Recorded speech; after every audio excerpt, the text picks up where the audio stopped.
سلام دوستان، عباس یوسفی هستم از چنل نیو پیکسل. امیدوارم حالتون خوب باشه. امروز با قسمتی جدید از آموزش های این چنل خدمتتون رسیدم و در این جلسه قصد دارم شبیه سازی لامپ روشن رو در فتوشاپ بهتون آموزش بدم. پس زیاد وقت رو تلف نمی کنیم و به آموزش می‌پردازیم.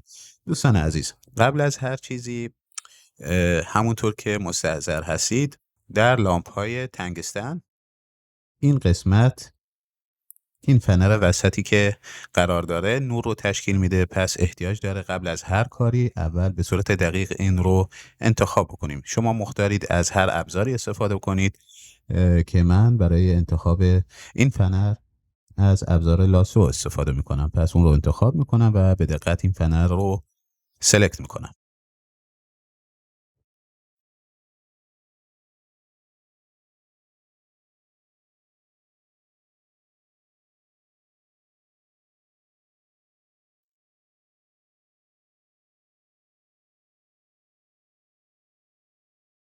خب الان قسمت مورد نظر که این فنر وسط این لامپ هست رو به صورت دقیق سلکت کردم. یک فیدر 1 پیکسلی به اون میدم و اون رو به یک لایه جدید تبدیل میکنم. از منوی سلکت، مودیفای، فیدر 1 پیکسل، اوکی رو میزنم و کنترل جی میزنم تا این سلکشن تبدیل به یک لایه مجزا بشه به این شکل. خب دوستان، این لایه رو تبدیل به دو لایه میکنیم. کنترل جی میزنم که دو لایه بشه. این لایه بالایی رو کار نداریم، اون رو دی اکتیو میکنم تا هیدن بشه و این لایه زیری رو انتخاب میکنم. از قسمت FX کالر اوورلای رو انتخاب میکنم. از این قسمت یه رنگ زردی که برای این کار مناسب باشه رو انتخاب میکنم. سعی میکنم زردی انتخاب کنم که یه ذره قرمزی داشته باشه. فکر کنم این رنگ زرد مناسبه. اوکی رو میزنم، دوباره اوکی و الان به این رنگ تبدیل شد. خب الان قبل از هر کاری میام از قسمت فیلتر، بلر و گایسن بلر رو انتخاب میکنم. توجه کنید میزان بلرش رو طوری تنظیم میکنم تا این پیکسل ها یه ذره محو بشه. اوکی رو میزنم. از این لایه یه داپلیکیت میگیرم به این شکل که میکشم و اون رو روی این نیو راه میکنم تا به دو لایه تبدیل بشه. الان این لایه بالایی رو داریم، دوباره انتخابش میکنم.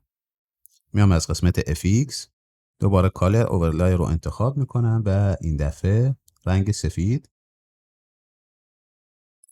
و از قسمت اودرگلو اینجا رنگ زرد رو براش انتخاب میکنم. پس اون رو تبدیل به رنگ سفید و لوی اون رو تبدیل به رنگ زرد میکنم. خب این رو میکشم اینورتر تا بتونم دقیق‌تر اون رو تنظیم بکنم. توجه کنید این وسط هنوز سفید نیست. این به خاطر اینه که ما اینجا مالتی پلی رو انتخاب کردیم. اون رو میذارم روی نورمال چون نمیخوام مالتی پلی بشه. الان اگه به پریویو نگاه بکنید دقیقاً این چیزیه که ما لازم داریم. اوکی رو میزنم، دوباره همین لایه رو تبدیل به دو لایه میکنم، یعنی رو داپلیکیت میکنم، دوباره میکشم روی این نیو راه میکنم تا به دو لایه تبدیل بشه. الان این چند لایه، این 4 لایه‌ای که ایجاد کردیم رو درون یک پوشه میذاریم تا این پنل لیرمون که مرتب تر بشه. شیفت رو میگیرم، اینجا کلیک میکنم تا 4 تاش انتخاب بشه، دوباره شیفت رو میگیرم روی این آیکون گروپ کلیک میکنم تا همه درون یک گروپ بشه. خب تعجب کنید الان به این شکل بود و به این شکل این تنگستن یا این فنر وسطی رو شبیه سازی کردیم. الان احتیاج داره یه سری تغییرات دیگه، یه سری لایه های دیگه رو اضافه بکنیم تا تصویرمون طبیعی تر و حرفه‌ای تر بشه. برای این کار ما چون این لامپ روشنه باید نورش رو طراحی بکنیم. میایم یک لایه جدید با مود سافت لایت ایجاد میکنم، برش رو انتخاب میکنم. معمولا لامپ های تنگستن نور زردی دارن، پس ما اول اینجا رنگ زرد رو انتخاب میکنیم.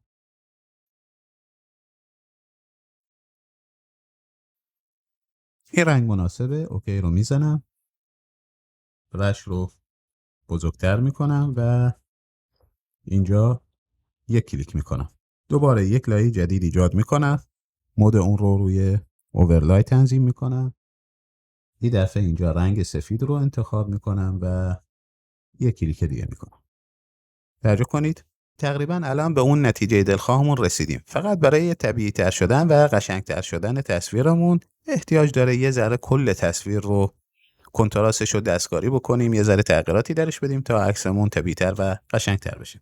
خب از این قسمت، از قسمت ادجاستمنت لیر، برایتنس کنتراست رو انتخاب میکنم و از این قسمت یه ذره کنتراستش رو بیشتر میکنم.